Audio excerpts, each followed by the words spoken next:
अग्निपुराण 363वां अध्याय भूमि वनौषधि आदि वर्ग।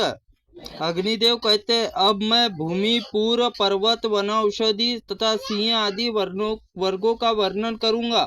भू अनंता, क्षमा, धात्री, क्षमा, कु तथा धरित्री ये भूमि के नाम है। मृत और मूतिका ये मिट्टी का बोध कराने वाले। अच्छी मिट्टी जो मत्सना और मुत्सा कहते हैं। जगत और त्रिविष्ट, लोक, भुवन और जगति ये समानार्थ है, अर्थात ये सभी संसार के पर्यायवाचिक शब्द है। अयन, वर्तम, वर्तम, मार्ग, अध्व तथा पंधा, पधिनी, पदवी, स्तुति, सरणी, पद्धति, पद्धा, वर्तनी, एकपदी ये मार्ग के वाचक है। इनमें पद्धा, पद्या और एकपदी शब्द पगडंडी अर्थ में आते हैं। पू स्त्रीलिंग, पूर्व शब्द पुरी, नगरी, पतन, पुटन, भेद, स्थायिनी, निगम ये 7 नगर के नाम है। मूल नगर, राजधानी ये भिन्न के जो पूर्व होता है उसमें शाखा नगर कहते हैं। वेश्याओं के निवास का स्थान नाम वेश और वेश्या जनसभा आश्रय में है। आपन शब्द निषधा, बाजार, हाट, दुकान में अर्थ में आता है। विपणी और पुण्य विधि का नाम 2 बाजार की गलियां का नाम है।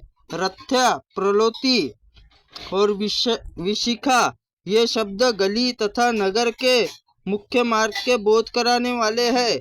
खाई से निकाल कर जमा किए हुए मिट्टी के ढेर को चय और वप्र कहते हैं। वप्र शब्द केवल स्त्रीलिंग के प्रयोग नहीं होता। प्रकार, वर्ण, शाल, प्राचीर ये नगर के चारों ओर बने हुए घेरे 4 दीवारी के नाम है। भीति, कुड़य ये दीवार के वाचक है। भीति शब्द स्त्रीलिंग है। एकुड़, एड़ुक ऐसी दीवार को कहते हैं जिसके भीतर हड्डी लगाई गई हो। वास और कुटी पर्यायवाचक है। इनमें कुटी शब्द स्त्रीलिंग है तथा कुट शब्द का इसका पुल्लिंग शब्द प्रयोग होता है। इसी प्रकार शाला, सभा पर्यायवाचक है। 4 शालाओं में युक्त गृह संजयवन कहते हैं। मुनियो, कुटी और नाम पर्णशाला।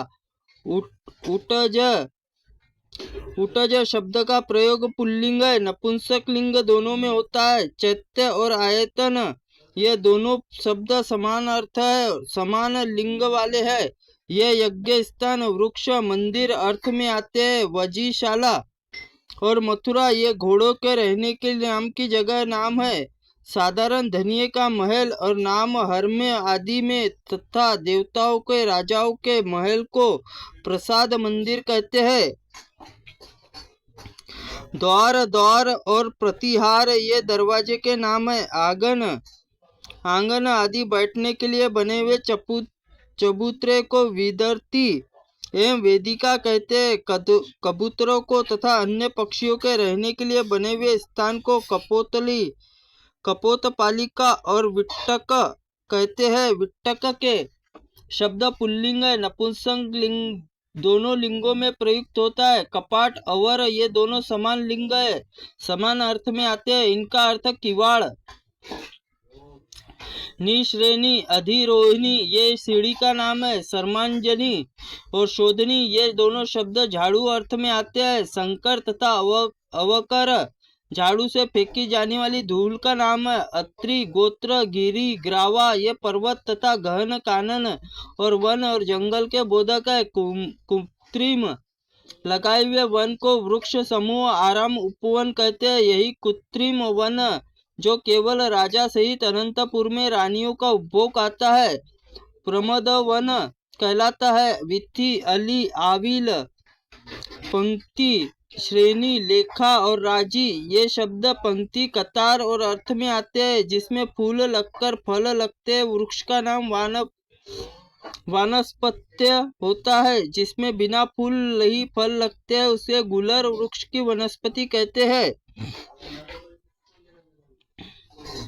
फलों को पकने के जिनके पेड़ सूख जाते हैं उनको धान, जौ, अनाजों का औषधि कहा जाता है। पलाशी, द्रुम, द्रुम, अगम, ये सभी शब्द वृक्ष के अर्थ में आते हैं। स्नायु, ध्रुव और शंख, शंकु, ये तीनों ठूंठ वृक्ष के नाम है। इनमें स्नायु शब्द वैकल्पिक पुल्लिंग है, अर्थात इसका प्रयोग पुल्लिंग नपुंसकलिंग दोनों में होता है। प्रफुल्ल, उत्फुल्ल, स्पुष्ट, स्पष्टु, ये फूल भरे वृक्ष के प्रयुक्त होते हैं। पलाश, छदन, पर्ण और पत्ते का नाम है। इधम, एधस और समिधि, ये समिधा और ये वाचक और इसमें समधि शब्द स्त्रीलिंग है। बोधिरिम, चलदल, ये पीपल के नाम है। दधित्य, ग्राही, मनमंथ,